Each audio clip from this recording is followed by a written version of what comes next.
Mark, a thoroughly professional performance. You must be pleased with the way the guys performed and through the next round of the Cup. Yeah, I think that's the right word, professional performance. I think that at no point did we take Cove lightly. We gave them total respect. In the way we prepared this week, the way the boys have trained this week was outstanding.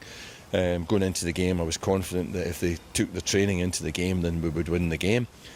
We made a great start getting the 2 early goals, really settled everything down, but credit to Cove. They stuck at it, they kept their shape, they worked very, very hard for each other and, contributed a lot to the game. But, they played against a team who are at the moment in great form and some boys who are in great goal-scoring form and, were well beaten on the day. But, I think that it was a good cup tie and I think that we can be very pleased with ourselves. Was there no temptation to tinker about with the side? You obviously went with the same team as the last 4 games, give people a rest, but is it about keep momentum? Yeah, I think so. I didn't want to take any risks. The Scottish Cup is massive. I don't care if it's Cove or Cove Rangers or Glasgow Rangers. I think you have to be fully committed, and we take the Cup very seriously. So I felt that we wanted to get the game done and dusted as early as we can, and the best way to do that was with the team that's been playing and winning every week mostly. Was that something you'd said to the guys in the dressing room before? Now let's try and get this one over.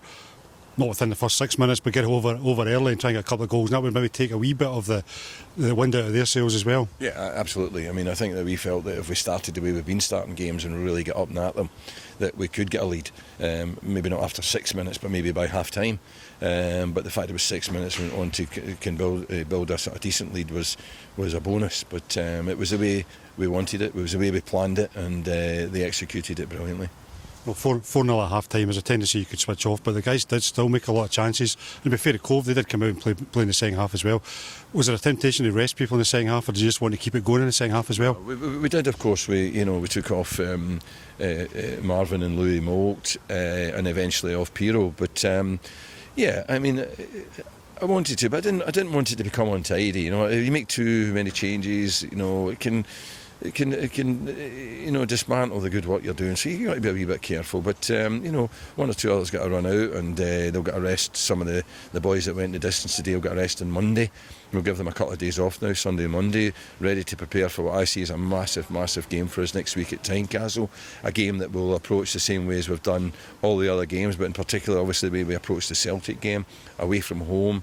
Our preparation will be thorough, and we will be going to Tynecastle to try and win the game. I'm not accepting that we've had a good run and therefore the pressure's off and we can afford to have one blip. I'm not accepting that. We are going there and we are going to try and stay tuned in. We're going to try and keep the same form. We're going to try and win the game. Well, you mentioned that the Scottish Cup's important. You mentioned that last week about your own career in the Scottish Cup. It's a big year obviously for Motherwell fans, 25 years since we last won it. Not putting any pressure on you after one round, but do you just fancy MD at home in the draw on Monday afternoon? I hoped after this that we'd get a similar sort of tie. Trust me. I don't think we're not looking to be heroes at the moment. We just want to progress. So if we get a home tie, that'll be brilliant. And if it's a home tie that on paper gives us an advantage, then I'll take that. No, I think I ask you this every week for the last couple of weeks in January about Liam Grimshaw.